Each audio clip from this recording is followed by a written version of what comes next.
is the Let's Stay Together show with Reverend Ricardo McCain and author Brenda McCain, helping you to rebuild your relationships with God. All right. Good evening. Welcome to the Let's Stay Together show. I'm your host, Reverend Rick McCain, along with my baby, my girl, my boo, author Brenda McCain. How you doing, baby? I'm doing great. How you doing? I'm doing all right. Speaking to that mic, girl. We got to hear you. Talk to me. Okay, here we go. Welcome to the Let's Stay Together Talk radio show, where we learn the rhythms of all relationships and to know our glory. You have to do what, baby? You've got to know our backstory. That's right. Now, tonight's topic is I'm the father, not just their baby's daddy. June is the month to recognize the other parent that is so easily forgotten, the father. What constitutes a good father? And many may ask, are there any out there? The answer is absolutely. Whether they are single fathers, married fathers, or divorced fathers, they should be recognized for helping to shape their children emotionally and psychologically into a well-rounded, healthy child. Now, to help us talk about the importance of being a good father and the effect their role had on their children's lives on the McCain train tonight is this. You get a drum roll, Anthony. You got a drum roll. Woo! Anthony Morris, the author of the Single Parenting book, The Blueprint for Survival as a Single Parent, which gives guidance to today's single parent. Anthony had full custody and raised his two children as a single parent. His children are now college graduates. His passion is to help single parents and their children. In 2011, Anthony launched Youth Development Centers of America.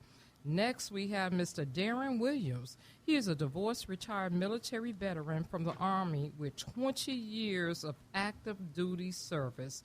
Darren partnered to be one voice while raising their son, Darren Williams Jr., with his ex-wife. He instilled in his son that no matter what his parents believed in, they believed in him. Darren helped to build character in his son by teaching him the fundamentals to succeed, and he helped to nurture him by providing guidance, wisdom, and knowledge.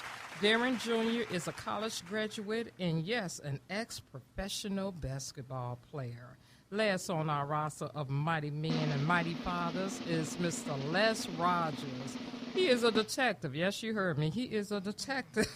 Crime scene investigator, juvenile specialist at Cook County Sheriff's Police Department, as well as an author, consultant, and the owner and founder of ITC Consulting and Training. He is married and have 4 children, 3 of which are college students. He also has a 12-year-old and a grandson.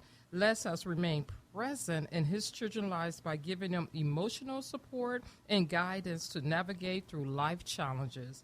We would like to say welcome to the McCain train. Now, if you want to know more about our guests, please visit them at the Let's Stay Together Talk Show.com.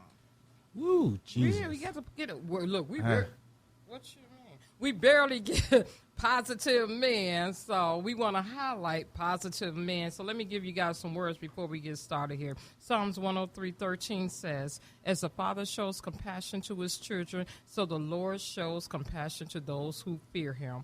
Proverbs 23:24 says, the father of the righteous will be greatly rejoiced. He who fathers a wise son will be glad in him. So join this conversation. Call in at 312-754-4333. Yeah, that might be the last time you hear her voice today, because we've got men in the building today. Most of the times we have women here all the time, and I'm looking for some men to come in. But today, thank you, Jesus, that we have some men that are going to be talking about situations today. So we're talking about today, I'm the father, not just the daddy baby. Now, I'm going to go to you first, Anthony, on this question here. So I want you to be prepared for it.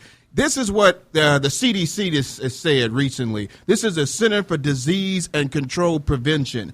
The CDC found that black dads are more involved in their kids' life on a daily basis than other racial groups. Now, surprising to a lot of people is because you hear most of the times on the news that black fathers are not there. They're always saying something negative about black fathers. But the CDC has found the information. They went through the totality of looking at all the information around America and found out that not only were black men more prevalent in their families' lives, in their children's lives, single parents, than other races were, the statistics even show that they're, in some cases, way above. Now, my question to you, Anthony, is why is it that society or the world, even television at large, constantly paints the black man as someone who doesn't take care of the responsibility as a father? Well, you know, that's just an image or statistic that we get from the media.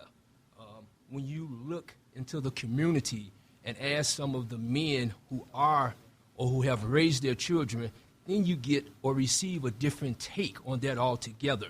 When the image from the media who haven't talked to us, who have not interviewed us, and who have not visited our communities, how would they know what we are doing, how effective we are, the impact we have? Right now, I have a father-son basketball tournament going where I encourage father-son relationships and mentor and fatherless boys.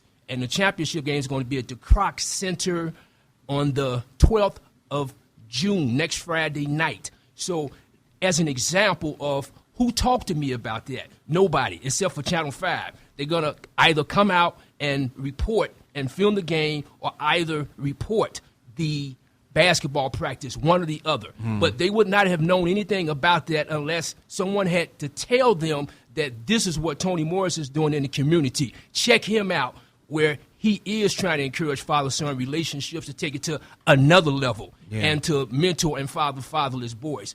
Come and talk to us before they create a stat that may not actually exist in our community. Yeah, and the bad thing about it is that when we're doing something positive like that, you've got to go to them or hope that they will come, but they can find negative information everywhere. They'll search that out, but the positive, to equalize the information, to show both sides is not something is done. So I'm going to go over here to my brother Les, and then I'm going to let my baby come with her question, because we're going to let her on the show for a couple of minutes.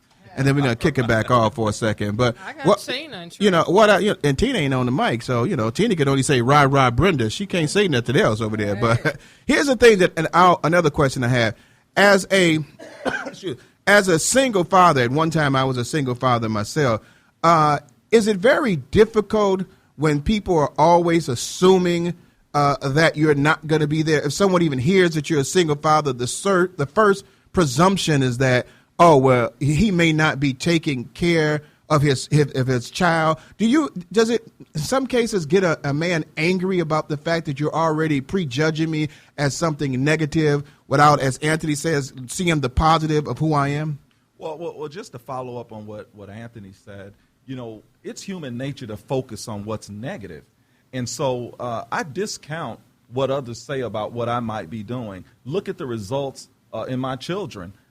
It's not important to me what you think. What's important to me is that I hold my children's hands through their experience and their walk through life, and I impact them. And they will show the world that we did what was necessary as fathers. Yeah, and I'm going to throw my last question out there, and I'm going to let you go because I got to go over to my boy over there and ask a question, too. And Tracy took my list over here. So, I keep on telling you, I'll be stealing things from you all the time. Darren, let me ask you this. Because I know this is a military man here. So this is we got to salute him first, like give him that salute there. Hoorah. This is a military man here. Hoorah! As a military man, you've went through a lot of wars, battles, even mental and physical. Talk about the mental and physical attributes or the situation that happens when you're a single father. Talk about that war a little bit, about how it is being a single father and raising your children. I feel that being a single father is hard because the environment gives us a negative stereotype, whereas they don't give us to prove our worth. I feel that the black man is... Come on, man. Speak your mind. I think here is to know our glory. You got to know our backstory. We don't hold nothing back. I feel that the black society is being held back as far as not giving an equal chance to prove our worth. We have strikes against us. We have society giving us stereotypes, whereas we all are crooks or we all are thieves. We're not capable of holding our own and raising our children to the best of our ability. And whereas, well, to be honest, I feel that society just don't give us equal opportunity to prove ourselves.